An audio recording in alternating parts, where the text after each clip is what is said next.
السلام علیکم دوستو، کیسے ہیں آپ سب؟ امید ہے سب خیریت سے ہوں گے۔ اللہ تعالیٰ آپ سب کو خوش رکھے، اپنے زمان میں رکھے۔ جی تو دوستو، جیسا کہ آپ جانتے ہیں کہ ہمارا ایک ویڈیو سلسلہ چل رہا ہے جس میں ہم ایک کتاب کا اس میں سے احادیث بیان کر رہے ہیں جس کا نام ہے عقائد اہل سنت احادیث نبویہ صلی اللہ علیہ وسلم کی روشنی میں۔ اس کا ہم تیسرا باب شروع کر چکے ہیں پچھلی ویڈیو میں، جس کا نام ہے عظمت سیدنا مصطفیٰ صلی اللہ علیہ وسلم۔ 76 نمبر حدیث تک بیان ہو چکا ہے۔ حدیث نمبر 77 کا ترجمہ کرتے ہیں کہ حضرت عبداللہ بن عباس رضی اللہ عنہ سے روایت ہے کہ آپ نے فرمایا، حضور صلی اللہ علیہ وسلم کے اصحاب بیٹھے ہوئے آپ کا انتظار کر رہے تھے۔ حضور صلی اللہ علیہ وسلم حجرہ مبارک سے نکلے، یہاں تک کہ جب آپ ان سے قریب ہوئے تو آپ نے ان کو مذاکرہ کرتے ہوئے سنا، آپ ان کی باتیں سنتے رہے۔ کسی نے کہا کتنی عجیب بات ہے کہ اللہ نے اپنی مخلوق میں سے حضرت ابراہیم علیہ السلام کو اپنا خلیل بنایا۔ دوسرے نے کہا اس سے بھی زیادہ تعجب یہ ہے کہ اللہ نے حضرت موسیٰ علیہ السلام سے کلام فرمایا۔ ایک اور نے کہا حضرت عیسیٰ علیہ السلام اللہ کے کلمے اور اس کی طرف سے روح ہیں۔ کسی نے کہا آدم علیہ السلام کو اللہ نے چن لیا۔ نبی صلی اللہ علیہ وسلم ان کے سامنے تشریف لائے اور سلام فرمایا اور ارشاد فرمایا، میں نے تمہارا کلام اور تمہارا اظہار تعجب سنا کہ حضرت ابراہیم علیہ السلام اللہ کے خلیل ہیں، تو بے شک ان کی یہی شان ہے، اور موسیٰ علیہ السلام اللہ کے نبی ہیں، بے شک ان کی یہی شان ہے، اور عیسیٰ علیہ السلام اللہ کی طرف سے روح اور اس کا کلمہ ہے اور ان کی یہی شان ہے، اور آدم علیہ السلام اللہ کے چنے ہوئے ہیں، بے شک ان کی یہی شان ہے۔ خبردار، میں اللہ کا حبیب ہوں اور یہ بات بطور فخر نہیں کہہ رہا بلکہ اظہار حقیقت کے لیے بیان کر رہا ہوں، اور میں قیامت کے دن حمد کا جھنڈا اٹھانے والا ہوں اور فخر نہیں، اور میں سب سے پہلے قیامت کے دن شفاعت کرنے والا ہوں اور سب سے پہلے میری شفاعت قبول کی جائے گی، اور فخر نہیں، اور میں سب سے پہلے جنت کے کنڈے پر دستک دوں گا۔ اللہ میرے لیے دروازہ کھولے گا، مجھے اعزاز و اکرام کے ساتھ اس میں داخل فرمائے گا، میرے ساتھ فقیر مومن ہوں گے، فخر نہیں، میں اولین اور آخرین میں سب سے زیادہ عزت پانے والا ہوں اور فخر نہیں۔ حدیث نمبر 78 کا ترجمہ حضرت عائشہ رضی اللہ تعالیٰ عنہ سے مروی ہے کہ حضور صلی اللہ علیہ وسلم نے فرمایا، جبریل امین علیہ السلام نے کہا، میں نے زمین کے مشارق اور مغارب چھان ڈالے، لیکن کوئی مرد میں نے حضرت محمد صلی اللہ علیہ وسلم سے افضل نہ پایا، اور کوئی گھر میں نے بنی ہاشم کے گھر سے افضل نہ پایا۔ اس طرح حدیث 79 کا ترجمہ حضرت جابر بن عبداللہ رضی اللہ عنہ سے روایت ہے، نبی صلی اللہ علیہ وسلم نے فرمایا، مجھے 5 ایسی چیزیں عطا فرمائی گئی ہیں جو مجھ سے پہلے کسی نبی کو نہیں دی گئی۔ یہاں حسر مقصود نہیں ہے، میری ایسی روب سے مدد کی گئی جو 1 ماہ کی مسافت سے طاری ہوتا ہے، اور میرے لیے تمام روئے زمین کو مسجد اور طہارت کا ذریعہ بنا دیا گیا۔ میری امت میں سے جو شخص بھی جس جگہ بھی نماز کا وقت پا لے وہ وہی نماز پڑھے، اور میرے لیے غنیمتوں کو حلال کر دیا گیا، مجھ سے پہلے کسی کے لیے ان کو حلال نہیں کیا گیا، اور مجھے شفاعت عطا کی گئی، اور پہلے نبی کو کسی خاص قوم کی طرف مبعوث کیا جاتا تھا، مجھے تمام لوگوں کی طرف مبعوث کیا گیا۔ حدیث 80 کا ترجمہ ہے حضرت جبیر بن مطعم رضی اللہ تعالیٰ عنہ روایت کرتے ہیں، حضور صلی اللہ علیہ وسلم نے فرمایا، میرے 5 نام ہیں، میں محمد ہوں، میں احمد ہوں، میں ماہی یعنی مٹانے والا ہوں، اللہ عز و جل میرے لیے کفر کو مٹاتا ہے، میں حاشر ہوں کہ لوگوں کا حشر میرے قدم پر ہوگا، اور میں عاقب یعنی آخری نبی ہوں۔ حدیث 81 کا ترجمہ ہے حضرت انس رضی اللہ تعالیٰ نے فرمایا، میں نے کسی بریک ریشم کو یا کسی دبیز ریشم کو مس نہیں کیا جو رسول صلی اللہ علیہ وسلم کے ہاتھوں سے زیادہ ملائم ہو، اور نہ میں نے رسول صلی اللہ علیہ وسلم کے بدن مبارک کی خوشبو سے زیادہ مشک و عنبر کی خوشبو سونگھی۔ حدیث 82 ہے حضرت جابر بن سمرہ رضی اللہ تعالیٰ عنہ بیان کرتے ہیں کہ میں نے حضور صلی اللہ علیہ وسلم کے ساتھ ظہر کی نماز پڑھی، پھر آپ اپنے گھر کی طرف گئے، میں بھی آپ کے ساتھ گیا، سامنے سے کچھ بچے ہیں، آپ نے ان میں سے ہر ایک کے رخسار پر دست مبارک پھیرا اور میرے رخسار پر بھی ہاتھ پھیرا، میں نے آپ کے دست اقدس کی ٹھنڈک و خوشبو یوں محسوس کی جیسے آپ نے عطار کے ڈبے سے ہاتھ باہر نکالا ہو۔ حدیث 83 کا ترجمہ حضرت انس بن مالک رضی اللہ تعالیٰ عنہ اپنی والدہ ام سلیم سے روایت کرتے ہیں کہ آپ نے فرمایا کہ نبی صلی اللہ علیہ وسلم ان کے یہاں تشریف لاتے تھے اور وہاں کلولہ فرماتے تھے، وہ ان کے لیے چمڑے کا ایک ٹکڑا بچھا دیتی تھی، آپ کو پسینہ بہت آتا تھا، وہ اس پسینے کو جمع کر کے خوشبو میں ملاتی اور شیشیوں میں بار دیتی۔ نبی صلی اللہ علیہ وسلم نے فرمایا، ام سلیم یہ کیا ہے؟ انہوں نے عرض کی، یہ آپ کا پسینہ ہے جسے میں اپنی خوشبو میں ملاتی ہوں۔ ایک روایت میں ہے کہ آپ نے عرض کیا، یا رسول اللہ، آپ کا پسینہ تمام خوشبوؤں سے بڑھ کر خوشبودار ہے۔ حدیث 84 کا ترجمہ حضرت ابی طالب رضی اللہ تعالیٰ عنہ سے روایت، آپ نے فرمایا، جب انہوں نے نبی کریم صلی اللہ علیہ وسلم کو غسل دیا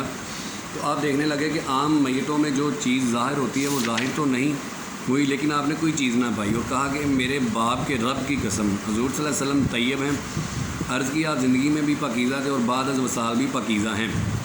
حدیث 85 کا ترجمہ حضرت ام ایمن رضی اللہ تعالیٰ روایت کرتی ہیں، آپ نے فرمایا، نبی صلی اللہ علیہ وسلم ایک رات اٹھے اور گھر کے ایک جانب پڑے ہوئے برتن میں پیشاب فرمایا، پس میں رات کو اٹھی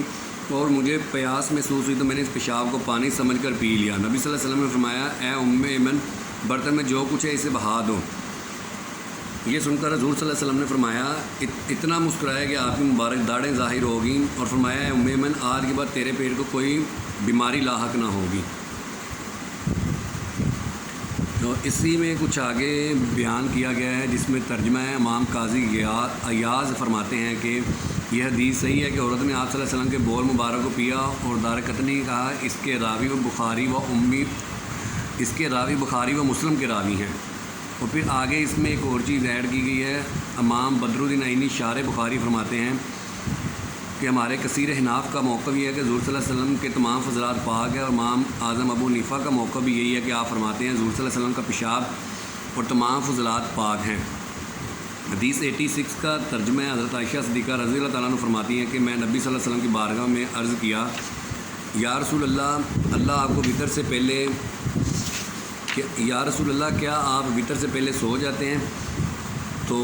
فرمایا اے عائشہ میری آنکھیں سوتی ہیں لیکن میرا دل بیدار رہتا ہے۔ حدیث 87 کا ترجمہ ہے حضرت انس رضی اللہ عنہ روایت کرتے ہیں جب لوگوں پر قحط پڑا تو حضرت عمر بن خطاب نے رضی اللہ عنہ نے حضرت عباس بن عبد المطلب کے وسیلے سے بارش طلب کی اور یہ دعا کی اللہ ہم تیری طرف اپنے نبی کے وسیلے سے دعا کرتے تھے تو ہمیں بارش عطا فرماتا تھا، اب ہم تیری طرف اپنے نبی کے چچا کا وسیلے کو پیش کر رہے ہیں سو تو ہمیں بارش عطا فرما، پھر ان پر بارش نازل ہوتی۔ حدیث 88 کا ترجمہ حضرت عثمان بن حنیف رضی اللہ تعالیٰ عنہ روایت کرتے ہیں کہ نبینا نبی مکرم صلی اللہ علیہ وسلم کی خدمت میں حاضر ہوا اور کیا یا رسول اللہ سے دعا فرمایا اللہ مجھے عافیت عطا فرمائے۔ فرمایا اگر تو چاہے تو میں دعا کرتا ہوں، اگر تو چاہے تو صبر کر، وہ تیرے لیے بہتر ہے۔ عرض کی آپ دعا فرما لے۔ راوی کہتا ہے حضور صلی اللہ علیہ وسلم نے اس نبینا کو وضو کرنے کا حکم فرمایا، پھر فرمایا کہ وہ یہ دعا پڑھے اللہ میں تجھ سے سوال کرتا ہوں تیری طرف تیرے نبی صلی اللہ علیہ وسلم جو نبی رحمت ہے اور ان کے وسیلے سے متوجہ ہوتا ہوں۔ اے محمد صلی اللہ علیہ وسلم میں آپ کے وسیلے سے اپنی حاجت میں اپنے رب کی طرف متوجہ ہوتا ہوں تاکہ میری حاجت پوری ہو۔ اے اللہ میرے معاملے میں اپنے حبیب صلی اللہ علیہ وسلم کی شفاعت قبول فرما۔ امام ابو عیسیٰ ترمذی نے فرمایا یہ حدیث حسن صحیح ہے، اور امام ابو اسحاق نے بھی فرمایا یہ حدیث صحیح ہے۔ حدیث 89 کا ترجمہ ہے حضرت ابو جوزہ سے روایت ہے کہ اہل مدینہ ایک مرتبہ سخت قحط میں مبتلا ہوئے تو انہوں نے حضور صلی اللہ علیہ وسلم حضرت عائشہ رضی اللہ عنہ کی خدمت میں اس کی شکایت کی۔ آپ نے فرمایا حضور صلی اللہ علیہ وسلم کی قبر انور کو دیکھو، وہاں سے کھڑکی آسمان کی طرف کھولو یہاں تک کہ قبر انور اور آسمان کے درمیان چھت کا پردہ حائل نہ ہو۔ راوی کہتے ہیں انہوں نے ایسے کیا تو بہت زیادہ بارش ہوئی یہاں تک کہ خوب سبزہ اگ گیا اور اونٹ اتنے موٹے ہو گئے جیسے وہ چربی سے پھٹ پڑیں گے۔ اس سال کا نام عام الفتق اس سال کا نام عام الفتق پھٹنے کا سال رکھ دیا گیا۔ پھر حدیث 90 کا ترجمہ حضرت مالک الدار رضی اللہ تعالیٰ عنہ سے روایت ہے آپ نے فرمایا حضرت عمر رضی اللہ تعالیٰ عنہ کے دور خلافت میں لوگ قحط میں مبتلا ہوئے، ایک آدمی نبی صلی اللہ علیہ وسلم قبر حرم مبارک پر حاضر ہوا اور کہ یا رسول اللہ اپنی امت کے لیے بارش طلب کریں کیونکہ وہ ہلاک ہو چکی ہے۔ حضور صلی اللہ علیہ وسلم اس آدمی کے خواب میں تشریف لائے اور فرمایا عمر کے پاس جا کر اسے میرا سلام دینا اور خبر دینا کہ تم سیراب کیے جاؤ گے، ان سے کہنا تم پر دانش مندی لازم ہے، تم پر دانش مندی لازم ہے۔ پھر وہ آدمی حضرت عمر رضی اللہ عنہ کی خدمت میں حاضر ہوا اور انہیں خبر دی تو حضرت عمر فاروق رضی اللہ عنہ رو پڑے، عرض کی ہے میرے رب میں کسی کام میں کوتاہی نہیں کرتا مگر یہ کہ میں عاجز ہو جاؤں۔ حدیث 91 کا ترجمہ ہے عتبی سے روایت ہے اس نے فرمایا کہ میں نبی صلی اللہ علیہ وسلم کی قبر انور کے پاس بیٹھا تھا کہ عرابی آیا، اس نے عرض کی السلام علیکم یا رسول اللہ، میں نے اللہ کو فرماتے ہوئے سنا ہے کہ اور لوگ اپنی جانوں پر ظلم کر بیٹھے تو وہ تمہارے پاس آ جائیں، پس وہ اللہ سے بخشش طلب کریں اور رسول بھی ان کے لیے بخشش طلب کریں تو وہ ضرور اللہ کو بہت توبہ کرنے والا بے حد رحم کرنے والا پائیں گے۔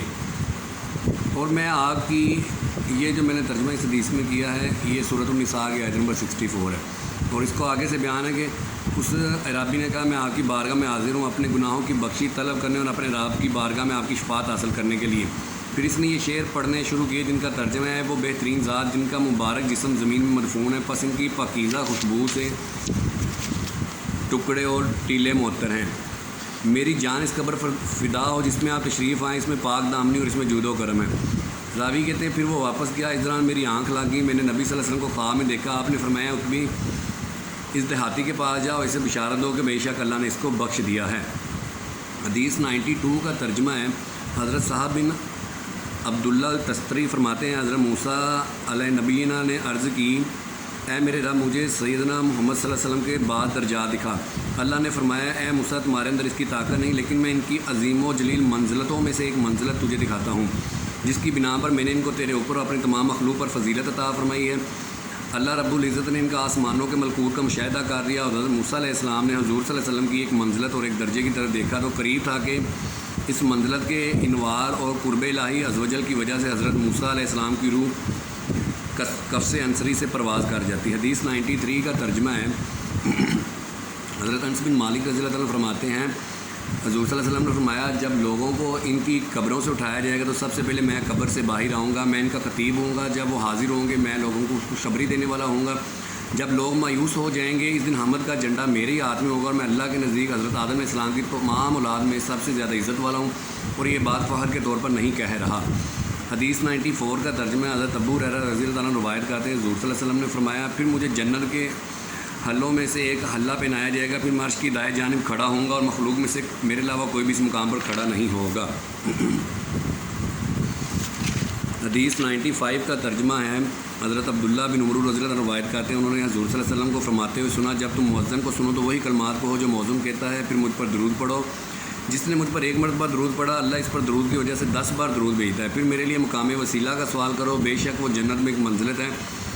جو اللہ کے تمام بندوں میں سے صرف ایک بندے کو زیب ہے، اور میں امید کرتا ہوں کہ وہ میں ہوں، اور جس نے میرے لیے مقام وسیلہ کا سوال کیا تو اس کے لیے میری شفاعت حلال ہو گئی۔